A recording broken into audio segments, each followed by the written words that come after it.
Well,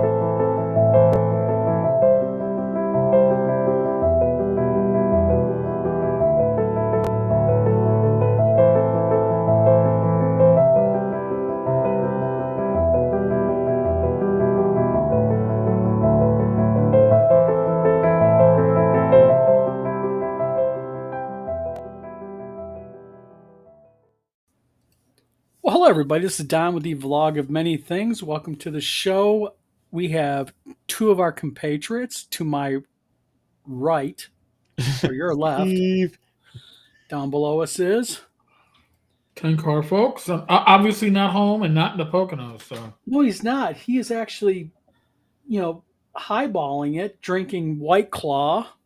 wait. It's black cherry White Claw. I was gonna go with the blackberry, but it only came in a 6-pack, and I figured And what's three nights, I might need more. and what's not involved tonight, Eric?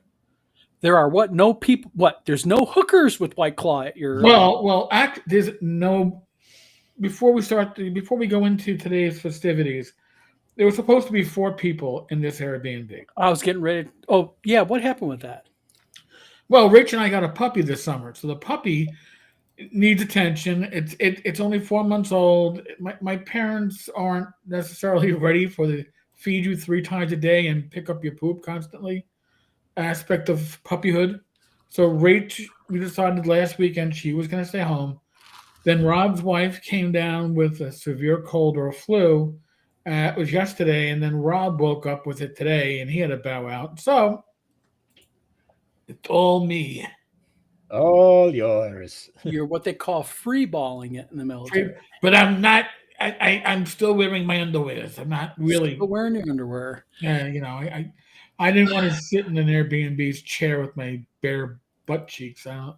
And the number 4 compatriot, because he can't pull dial-up speeds right now, is in Chat. timeout. He's sitting in a corner, like little Jack Horner. Paul, Scott, how you guys doing tonight?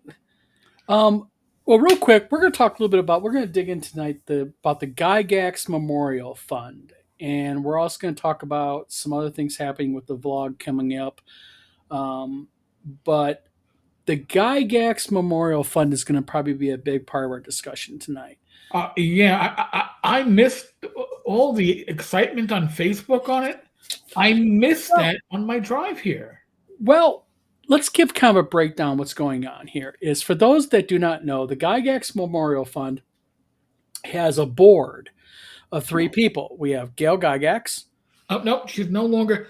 She's not really part of the board. She's president emeritus or whatever. But she's in the minutes. Okay, but she's not on the taxes. She's not listed. Who's on the actual board then? Because you can't have 2 people on a board because you have to have a quorum. You have to have 3. However, I'm going to give you a little curveball on that one. It's Paul Stoneberg is the president, and you got Gail's sister, Carpenter. Yep. And I believe you have Alex. You have Alex, the youngest son, I believe, of Gary. Yes. Now here's the curveball, which I don't believe has ever come up yet. But if you look at the tax filings, and yes, by the way, the fund is a valid nonprofit for. It is a valid nonprofit. Real quick, Eric. Hold on. I need to get something out of the way real quick. First of all, we're not making any allegations of impropriety. We're not making allegations it's not a legal 501(c)(3). It is. Yes. It's above board. Yep. But not only that, it is above board for collecting monies for a nonprofit in Wisconsin. Now, that's important because it's no longer incorporated in Wisconsin. That's right. It's incorporated in Omaha, Nebraska. Now, which is odd. Well, there's a couple of odds. One of the odds, it surprised me when I did my research. I apparently in Nebraska, you only need a board of 1. Well, you need a quorum of 1 for a single corporation or LLC like Michigan. Or if you do a multi-member LLC or corporation, you have or excuse me, if it's going to be a corporation, not an LLC, you have Mhm. to have 3 in Michigan. I think Nebraska is the same. What I was seeing the nonprofit, you only need 1, but they have 3. It makes no difference. We're parsing nothing because they do have 3 on the board, but it's not been necessarily advertised that it's no longer a Lake Geneva, Wisconsin nonprofit. It's Yes. licensed to operate within Wisconsin. So that paperwork, I found the paperwork. It's Yeah. all legit, Yeah. but it's incorporated now in Nebraska. And I actually looked at their 2023 income taxes. Uh-huh. And I mainly was interested in their Schedule O because their Schedule O, for those of you who don't know, is where your miscellaneous expenses are listed at. Right. And I'll get in that in a few minutes because that's interesting to me. Now, real quick, the problem here that I have with the Gygax Memorial Fund is number one, I'll call it emotionally an issue, and we'll break this down to legally an issue. And we'll go through the emotional part first. The problem I have with the Gygax Memorial game, it's called the Gygax effect. Let's show this. It's called the Gygax Memorial Game Table for Dungeons and Dragons fans. You know, I understand what they're doing, but I just think it's a really crappy thing to leave out Dave Arneson. And I really have a personal problem with that because, you know, I know Gary and Dave Arneson had their issues. That's historically a fact. That is just the way it goes. But I really think that this is kind of a FU middle finger by Gale and Stromberg by proxy because he is supporting it. And the rest of the board, including Alex, against the other individual who was instrumental in the creation of Dungeons and Dragons. Now, if they called this real quick the Gary Gygax Memorial, that'd be different. But they're saying it is the Gary Gygax Memorial Game Table for Dungeons and Dragons fans. And that's the issue that I have. Yeah, but see, and I understand why Arneson isn't part of it, and I do because it's the Gygax Memorial Fund. It's not the D&D Memorial Fund. It's not the original D&D Memorial Fund. It's not the TSR Memorial Fund. Yeah, it's the Gygax Memorial Fund. Absolutely. So I don't have an issue with Arneson not being included, but if there is a plaque that talks about the creation of it, I would expect to see Arneson's name on it. Well, that's an interesting thing you say that, Eric, because earlier today I had a Facebook back and forth. Ooh. Okay, Jolly Blackburn, to his credit, shared this. And by the way, I have to say something about Jolly Blackburn real quick.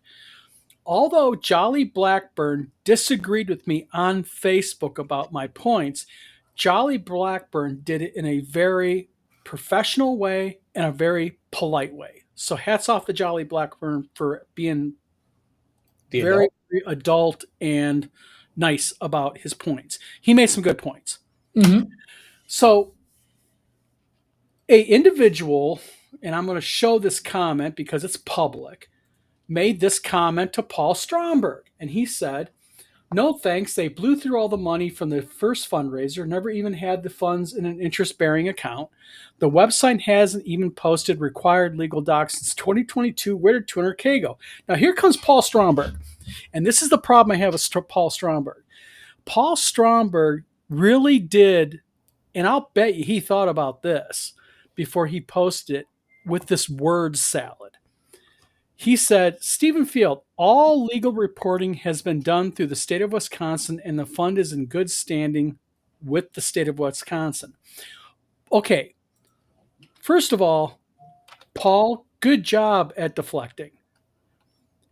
Yeah, he never mentioned Omaha, Nebraska, as where it's registered now. But exactly. Yeah. And hi, Thaddeus, Paul, Vanishing Tower Press, Race Pork Show. Thanks for tuning in. The thing is, what people are not understanding about this is this. Stephen Field brings up a very valid point. You know, you guys had $200,000 already. Okay. The problem is that the Gygax Memorial Fund has raised over 200 grand already, and they're not explaining where it went, and they're expecting people on a Kickstarter to donate up to $1 million more dollars. Mm-hmm.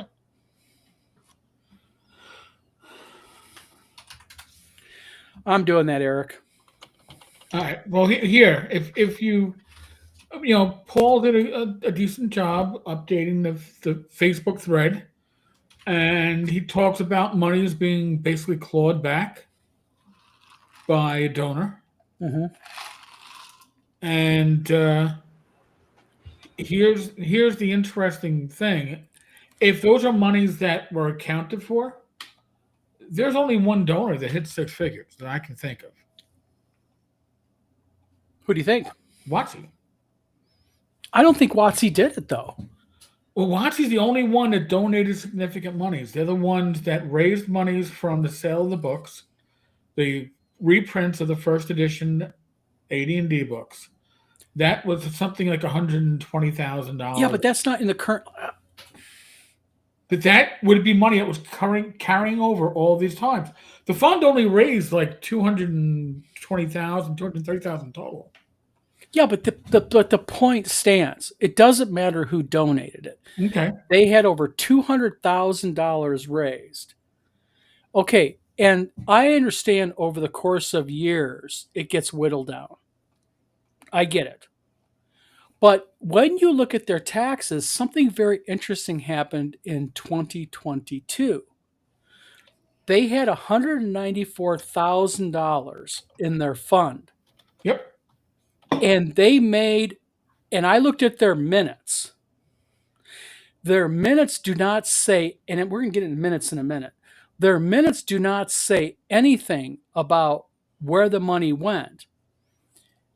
In their 2022 income taxes, they list $174,000 for miscellaneous bill payment.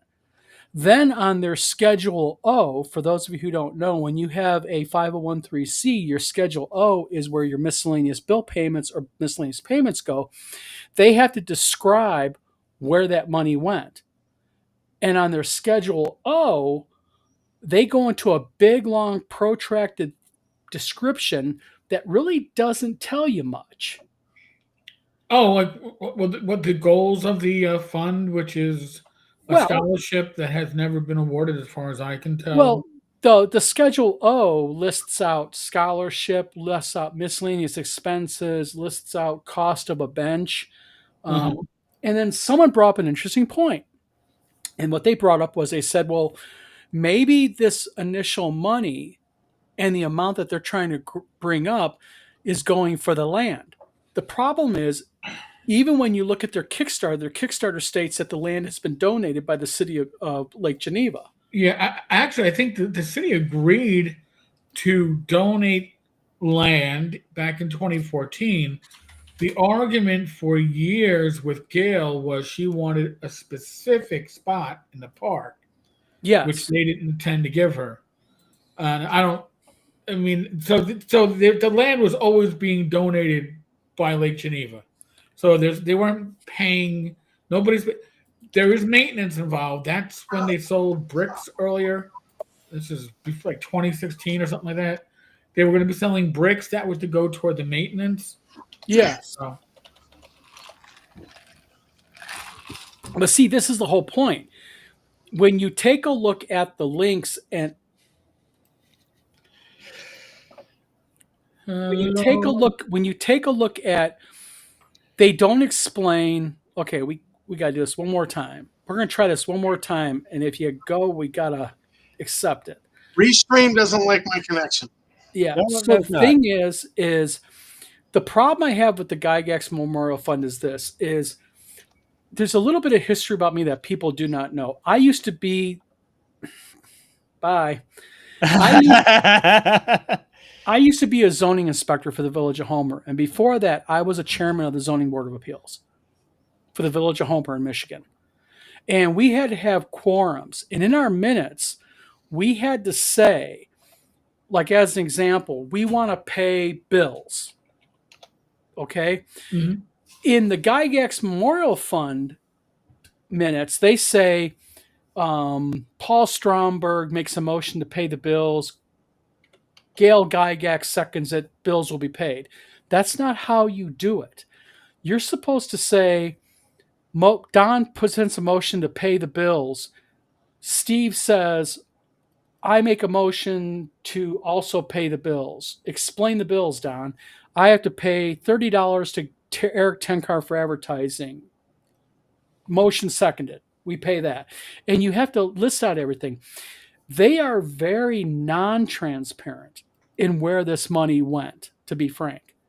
And even in their minutes, they're very vague. I mean, literally 95% of their minutes are a paragraph.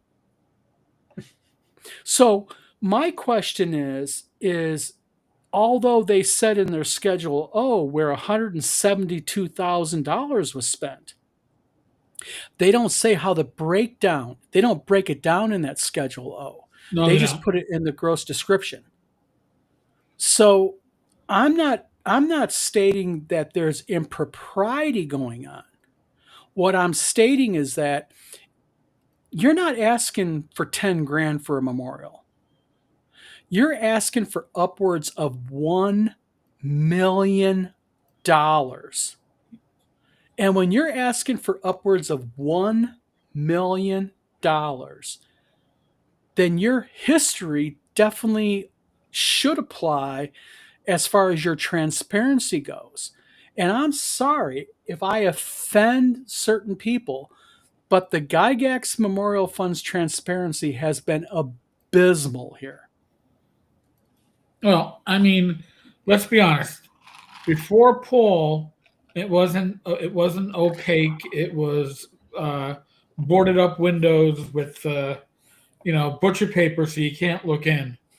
But even with Paul, Eric, now it's more frosted glass. Yeah, okay, I'm not saying that it is opaque. I'm not saying it's transparent.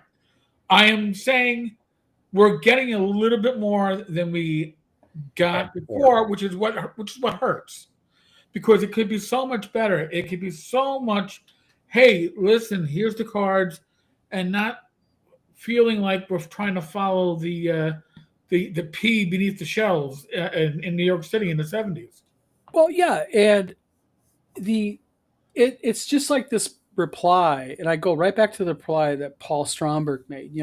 He says, they've all legal reporting has been to the state of Wisconsin. The fund is in good standing. Okay, yeah, all right, but you're talking $172,000, and you're not saying what you did with it. Okay, I don't care if Paul Stromberg made 10 grand on this. He has to make something for his hard work. That the taxes say they pay Stromberg 10 grand. But when you say you pay $172,000 on miscellaneous bills, and then in your description on your Schedule O, and now you're doing a new Kickstarter, which I don't know why they're not in GoFundMe, but they're in Kickstarter with no rewards. So basically, they're doing a GoFundMe for, again, upwards of $1 million. Yep. Randall Porter makes an interesting point. Hold on one second. Sorry, Randall. I'm getting to your comment right here. Randall Porter says, thanks for coming to the show, by the way. The original site was swampy near the river. It was mentioned in the Wired article. Yeah, but evidently, according to what the Gygax Memorial Fund says, land was donated by the city of Lake Geneva, gladly, happily, more inward. If you look at the map that they show on the Go or on the Kickstarter, it shows that. Good point. I was raised a poor child. Good point. But the problem is math only gets hard when they only give you half the equation. And I just think that I'm sorry. You know, first of all, I think it's offensive not to include Arneson in this. Sorry, I just do. I just think it's absolutely offensive. I think that Gail Gygax and other people have worked tirelessly to erase Arneson's name from the D&D legacy. I just believe that. She has worked tirelessly to remove all siblings, all of Gary's children except for one from Gary's legacy. So that's not a surprise. I believe it's Tom, but it says not going to invest in this like a Justin Lassa scam, but with more polish and a little less ass holy. I don't think that's the thing. I don't think it's a grift or a scam. I honestly believe that they want to put this monument there. I really believe that. But the problem that I have with all of this is just the lack of transparency. It's, you know, for Stromberg to come in there, and I know a lot of people like Paul. I have nothing against Paul, but, you know, you can't speak out the side of your mouth when you're asking people for $1 million. Sorry. You know, you really need to answer the questions. And by the way, I mentioned you in my comment. I will say this right now. I said, you know, Eric Tenkar did some breakthrough work on this, and your favorite fan came into it. Do you know who your favorite fan yes, is? Don't you? I know who my favorite fan is. And basically said that this information was not trustworthy that was being posted. And I said, oh, hold on. Yes, it is, because it's public record. 501(c) tax returns are public record. You can't defend it. You know, you can't say that the information's not right or it's being skewed, because anybody can look up a 501(c)'s tax returns. And their last tax returns to date were dated 2023. Right.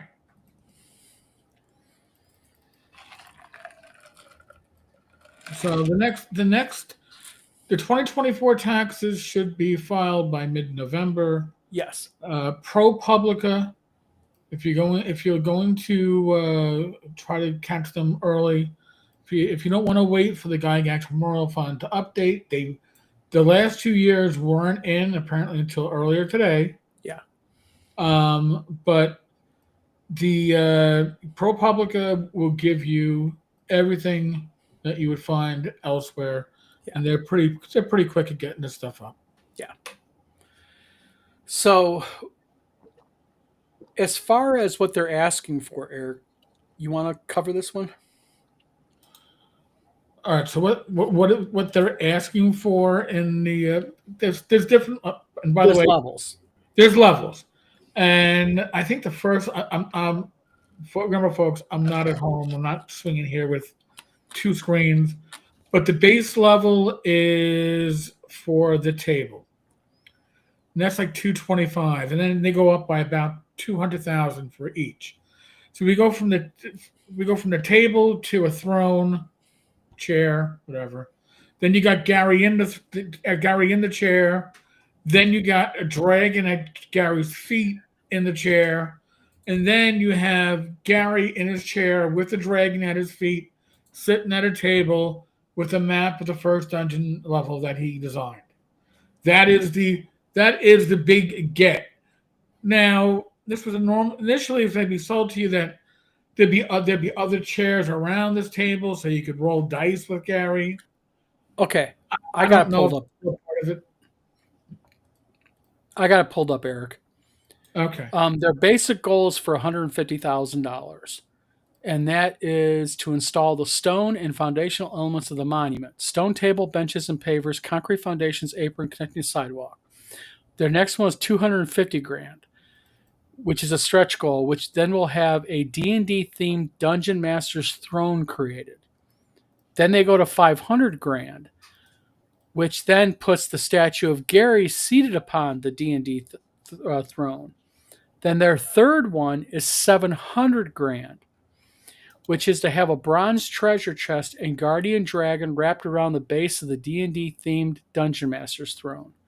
And then their fourth and final goal is $925,000, which is the 4x8 bronze map of Gary's first dungeon. Whew, that's a big one. Yep. Eric, you're making me want to drink White Claws instead of rum and cokes. Hey, I don't normally drink during my lives, but hey, I'm going to probably be an early night tonight. Start drinking early. Well, it's a lot of money to ask for. And, again, I just don't see. I don't know. I'd love to see a D&D memorial. I would love to see something like that in Lake Geneva, besides just a plaque by a fountain. But again, I'm going to have to circle right back to the very beginning, and I'm going to have to say that there just seems to be a big push by certain people to just kind of erase Arneson out of the equation and make it just a straight Gary thing. And I can understand the widow's opinion. Mm-hmm. And that's the stated goal of now we have to here. I'm going to throw a little curveball at you. The fund has to spend the money for its stated goals. Arneson was never part of the stated goals for what they're raising the money for. Absolutely, that he was putting not. A statue of Dave Arneson there would have to come from monies outside of the GMF. But that's my whole point. What they should have done, and they should have made that from day one. No, I don't think they should. I personally, it's Lake Geneva. Yes. It's Gary. It's Gary's wife that is his widow that is doing it and initiating it. Dave Arneson's family could have done the same thing. They haven't. That's right. Do I think it's needed? That's another question. I'm not even going to. I guess it depends to me on two things. Okay.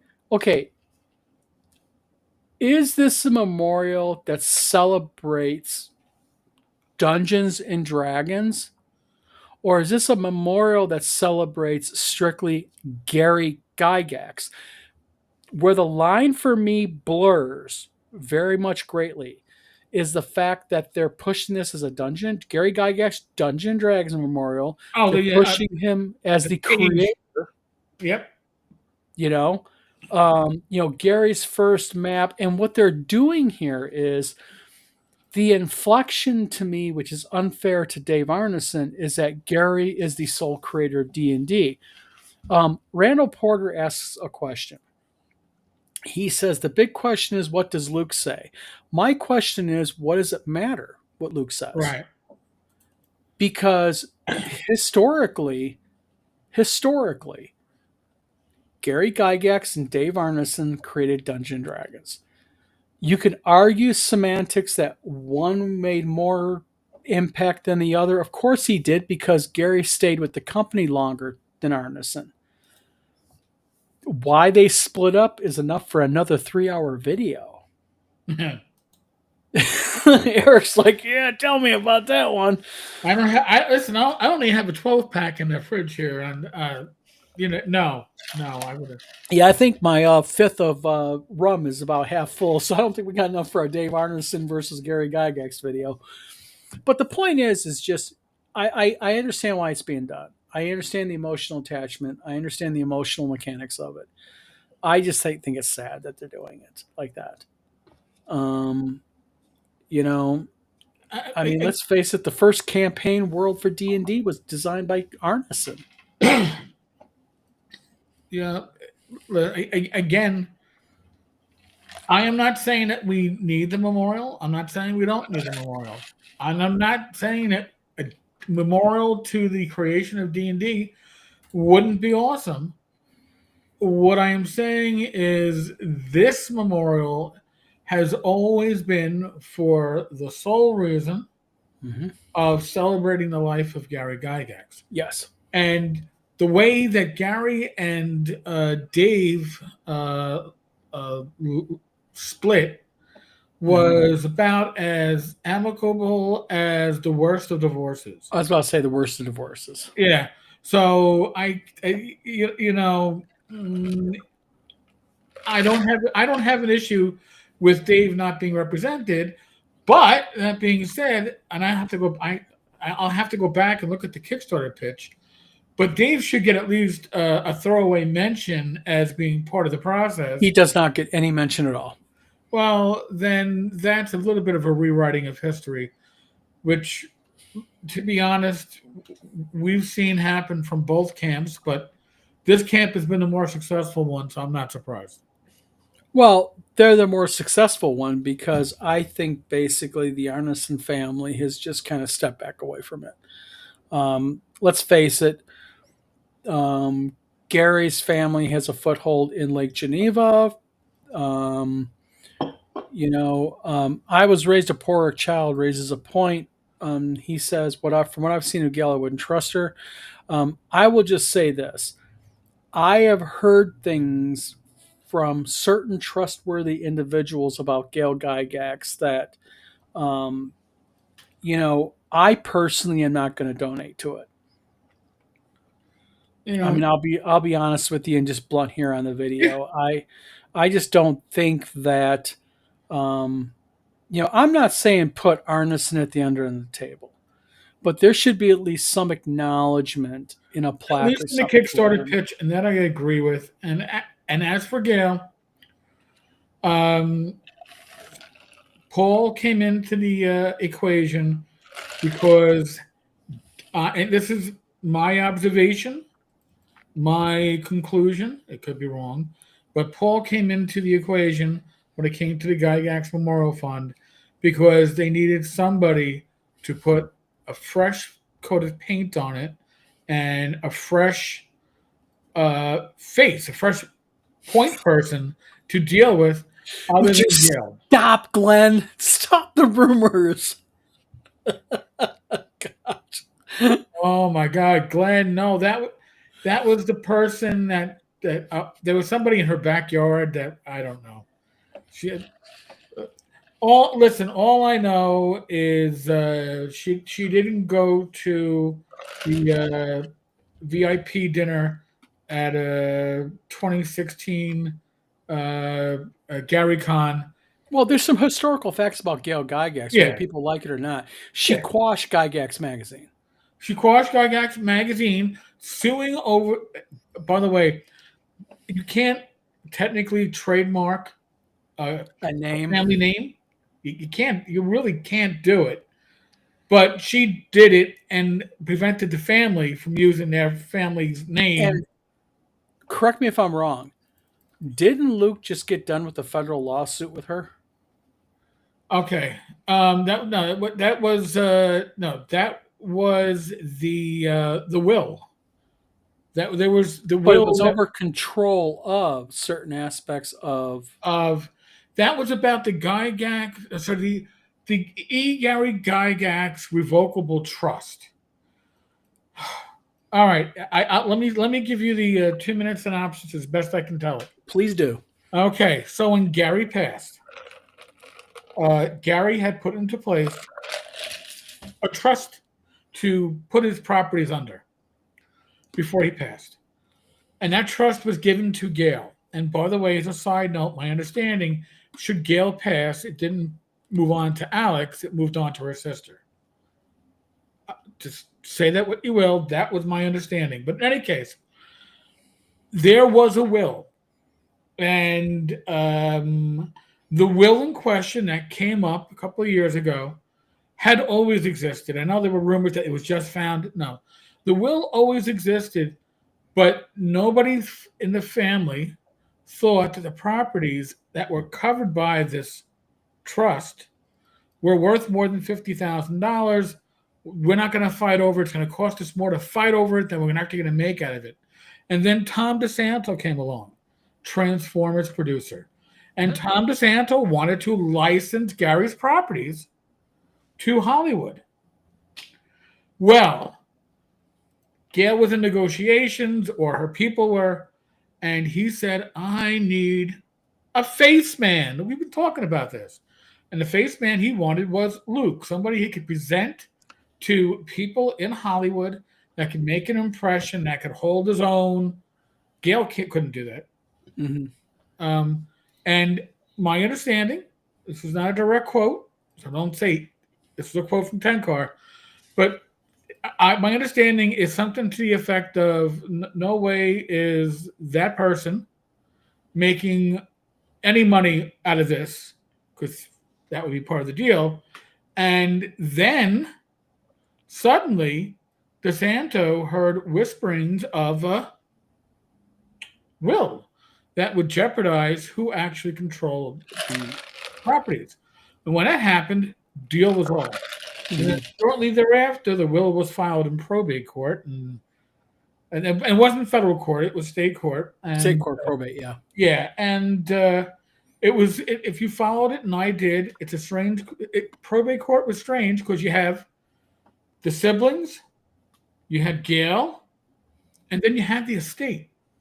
Because Gary was represented by the estate. Yes, the estate is always a separate entity in a probate. And matter. It was interesting to follow. And Luke, from what I can gather, essentially has primary control over it, but the money get distributed amongst all the family that gets earned from it. So I'm not sure. Don't ask me what the breakdown is. I don't know, and I don't care. I'm not a member of the family. But Gail theoretically should get part of the proceeds in the end. Well, absolutely. She's his widow. Yes. Absolutely. There's an aspect of terrorism here. You know, it's Scott, a weird. Yeah. Scott Mulder says way too much drama in our hobby. Now, this brings me into my new little subject we can kind of branch into. Tom says, Scott Mulder, true, but what else is there talk about politics or religion? Shh. Okay. I mentioned changes with the vlog of many things. Time to face the changes.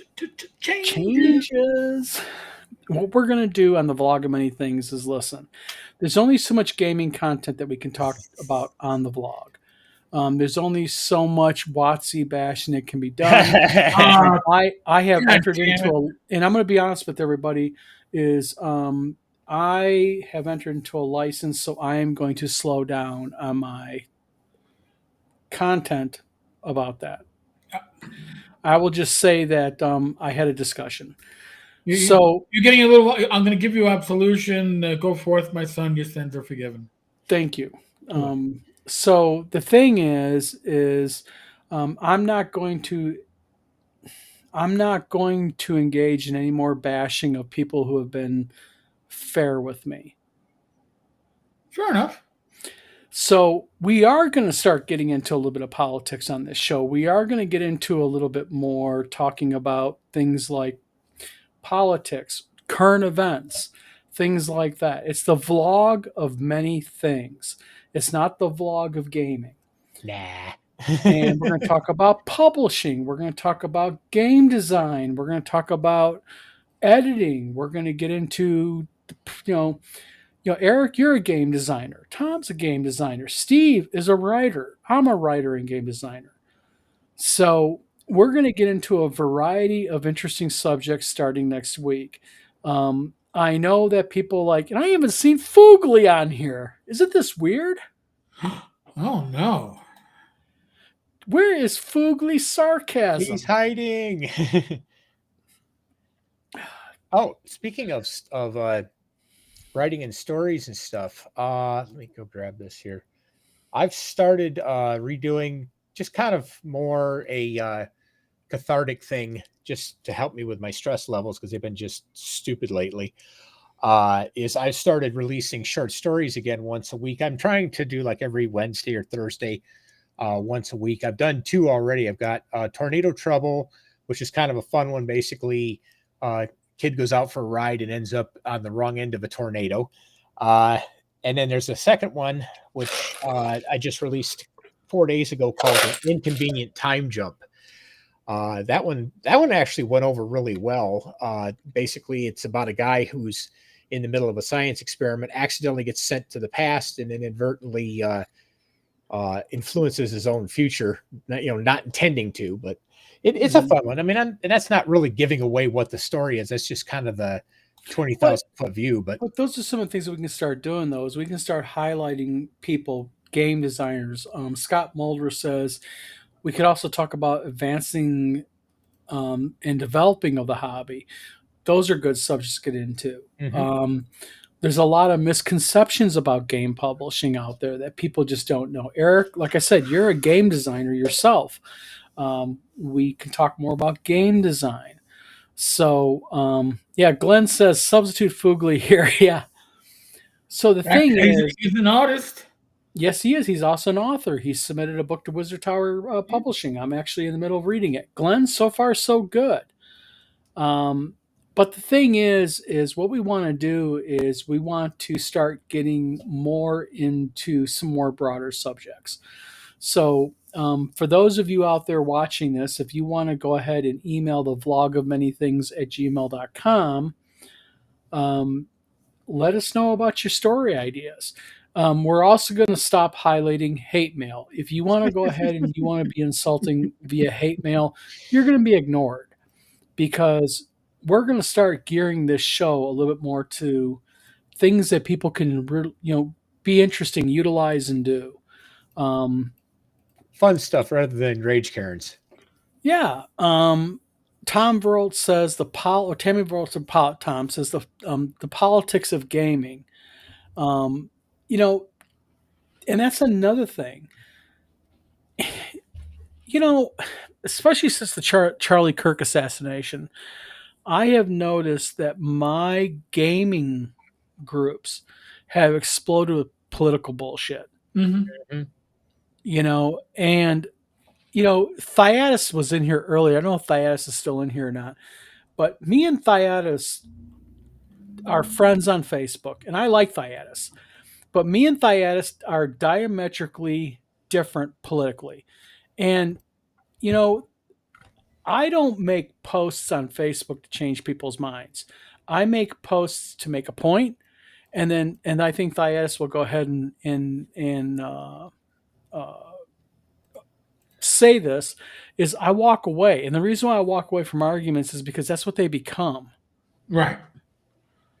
You're no longer talking with somebody, you're talking at them. Yeah. That's the danger, and that's the polarity or the polarizing of the current environment. Yeah. Yeah. If you're not with me, you're against me. And we've seen that. You talked about that on your show also. If you want to be in the middle, you're going to get hated by both sides, because they're both going to claim you're that, because you're not with that. Yeah, you're not one of them. So you're against us. I'll give you an example. I am no problem saying this on this, is I did a video and I condemned the assassination of Charlie Kirk. Now, in that same video, I said that I did not agree with a lot of things Charlie Kirk said, which I do not, and I'm fine with saying that. But what that resulted in, I shared the emails with Eric and Tom, was several emails threatening not only my life, but my wife and my kids. Over what? A video. Over a video saying that you don't believe that taking a life because somebody disagrees with you is the right thing to do. That's right. But the thing is, and I've said this before, and I'm going to say this again, once you start calling your, dare I say it, opposition, or anybody who disagrees with you, you start using labeling words, and then you start with I'm going to call it bullshit, so go F yourself if you disagree. But you start equating words with violence. That means that violence is no worse than words. That's right. And that's and that's a rabbit hole that we've seen society go down in other times, in other countries, and we don't need it here. But we're getting there, and it's not going to end well. No, it's not. And I think the friendship between Tom, Eric, and myself and Steve are a good indicator of that. I've known Steve for almost 20 years. And Steve, would you classify me and yourself as being a little bit opposed politically? Yeah. Yeah. And, Eric, me, you, and Tom have disagreed politically. Yeah. But the thing is, we've done so with respect. And I've done Mhm. so with respect with Steve. And, Tom says it here, I don't have to agree with you to like you. Mm-hmm. Exactly. Well, it's like what I even said on Twitter the other day. A good contrarian, if constructive, is better than all the accolades in the world. Exactly. And Scott Mulder says he's now 20 pages into OSR game engine and cyberpunk game setting on top of what I'm working with Dom Interstellar and on tap for Wizard Tower games, Peaky Blinders, and still in sci-fi. These are the things that we need to start talking about, is also not only games like this, but bring it to the forefront other creator stuff. Holding up our fellow creators and even the ones that we don't agree with politically. Yeah. And that's... Yeah, listen, there are skilled creators out there who I am, and when I say I'm diametrically opposed, I would say that probably here I'll Grim Jim. I like Grim Jim. I think he is a good person. Politically, I think he's the opposite of about 90% of the world's population. I'm going to say that. He is a socialist, communist circle and whatever. But I think he's a person who has some very high morals, personal morals, and he's likable. But I'm not going to sit down and get into a political conversation with him, just like I wouldn't get into a political conversation at my local pub for fear of having it with like 3 beers and then 2 punches afterwards. And that's the thing. People think the internet, we talk about internet muscles like beer muscles. Yeah. Internet muscles don't have the same repercussions that you have from beer muscles. You act up in a bar, somebody is going to throw you out at best. At worst, they're going to throw you out. But when it comes to the internet, what's the worst that can happen? People call you bad names. You block them, they block them. Oh, God forbid that somebody tries to cancel you. Then it's always something like, well, I didn't say anything. Because people think the internet has no repercussions. I have freedom of speech, and you got to listen. Nobody has to listen to the shit that you speak. That's right. That's something that people have to remember. Nobody is required to listen to anybody. Well, there's also a new trend on social media, and that is if you post something I do not like, I will rally my friends to contact your employer and get you fired. I know. I've seen that. You know what? 2 things. When I was NYPD, I did not do social media in my true, real last name. Yeah. Because, God forbid, the job found something that they didn't like, or somebody on the internet started to make certain complaints. So that's how 10-car came to be my social media last night. I have to ask you, Eric. Yeah. I've never asked you this question. Yeah. Where did you come up with the name 10-car? All right. So and I've used it on police boards, and they go, "What are you, the special 10-car?" Which is the 10-car is the car that does precinct assignments like noise complaint. No, that's not where it came from. Okay. Comes from before the job. 10-car was a dwarven henchman for my friend Paul, who lost on 9/11, who then became a party henchman when Paul dropped out of the game for like a year, and then became like a quasi NPC PC. And then when we went to EverQuest, that was my dwarven paladin. So that's where that came from. That's where 10-car came from. So 10-car has been a long time part of your game. 10-car has been part of my gaming, God, probably since 91, 92. Now, see, my long-time gaming name that I had since I was a 10-year-old starting playing D&D was Roderick. All right. Do you want to know my first character's name? What was it? Dating back to what? Christmas break of 80-81. Cyrus. the fighter. Cyrus. You want to know why Cyrus? Because I was a much too aware 6th grader, and Cyrus Vance was the Secretary of State. Cyrus Vance was Secretary of State, yeah. And I thought Cyrus was a cool name.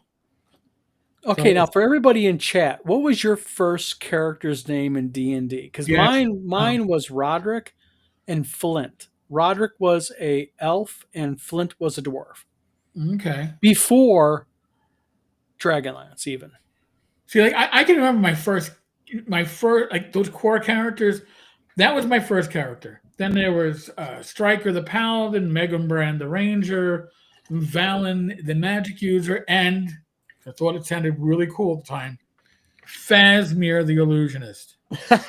See, I had Cord was a fighter, Kord.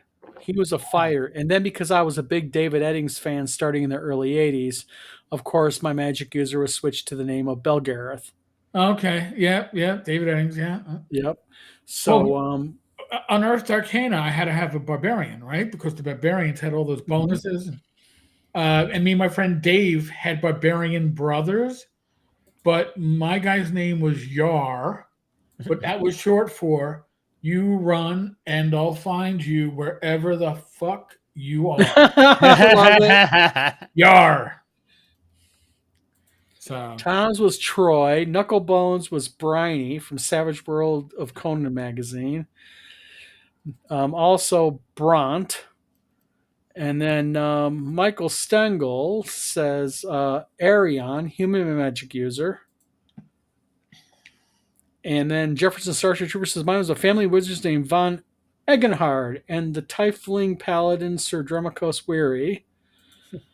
And Tom says his buddy's Darren's is named Nerad, which was his name backwards. Yeah, see? There you go. Isn't it scary how we can remember these characters' names from 40 years ago? As a matter of fact, the crazy ass thing is here. Oh, the greatest characters you know. If I can find it. This, talk about history. All right. This is my original folder for D&D. Cord when I was 10 years old. My original character folder with my player character record sheets when I was 10 years old for Roderick, and all my characters are in here. I still have that, man. I'm 57 years old, people. This is 47 years old of history right here. Yeah. My old maps. This is probably one of the things I treasure the most, believe it or not, from being of history. I can see it. Just kind of strange, going through it and the way the player character record sheets were listed out and such. But yeah. 10 years old. Shadowspawn, yes, Thieves World, the magic user thief type of character. Yes. By the way, Thieves World was good, really good for the first 3 books, and then it was kind of good for the next 3 books, and then it was shite. Yeah, Thieves World really started off strong. Oh yeah. And then I think what they did was, I think they just kind of ran out of material. Well, they started farming it out, secondary authors. And it was the initial authors understood their setting, and then after that, it just didn't really. It was like generic fantasy. These World beat on the head. So, Grim Scott Mulder. Glenn says LoJack the Lumper. Glenn also says Jack the Lumper. Yep. Grok Loinbund. Rummy LaRue. Tom says, yeah. I got lucky. I have very few things from my childhood, but I have this and I have a couple of my D&D books. Yeah. Terry R says, Drom Wolf's Blood, Dwarven Fighter, Pendor Claymore, Human Fighter. We got Sir Dramacos as a Tiefling, embrace the most law-abiding behavior possible as Horva's Devil's Heritage. Paul Catrone. Shadowspawn was my character. Eric, you got probably yourself a low night tonight. Yep. Now, I'm still gonna pop into the Discord for a bit. Yeah, it's going on 9:00. We've been here for an hour, so I am at the Clark and my daughter's name called Brother Gaxians. They need to find what was missing. Yeah. Boy, you went really deep into the storyline there, Jefferson Starship Trooper. But everybody, thank you for tuning in tonight. Yes. Eric has to be leaving. Eric, you are at ShireCon this week. At ShireCon, folks. If you're going to be up here this weekend, it kicks off tomorrow at noon and all day Saturday. Joe the lawyer wants to do some live streaming from here, so it should be interesting. Yes. So, yeah, do some live streaming. But make of course. Your stay presentable. Overrated. And Glenn K. Amo, thank you for tuning in, Glenn. I think you're new here. Says, I still have the original orange sheet packed away. Glenn is going to be the last one in chat. Everybody, thank you for tuning in tonight. Starting next week, we're going to start hitting a little bit more things like this. Interesting, talking about what your first character was, and just kind of broaden our horizons a little bit. It doesn't have to always be about drama. Steve grunts and Eric grunts, and I agree. Drama. Well, let's be honest, Eric. We have had a lot of drama in the gaming. We've had I have my drama fill. I need to get inoculated against drama. I need my drama vaccine. So yeah, make sure you get plenty of Dramamine. Dramamine. No dad jokes. No dad. Yeah. But Eric, stay safe. Have a good time this weekend. Tell Tom Wilson I said hello. I will. And Tom, by the way, real quick, is doing an article for RP Gamer Magazine. Excellent. He's a good writer. Yes, he is. So everybody, thank you for tuning in tonight. We'll see you guys next Thursday. Please hit a like and subscribe on the vlog of many things, the respective channel you're looking at. It helps support our channels. Be much appreciated. And we'll see you guys in the coming days. Good night.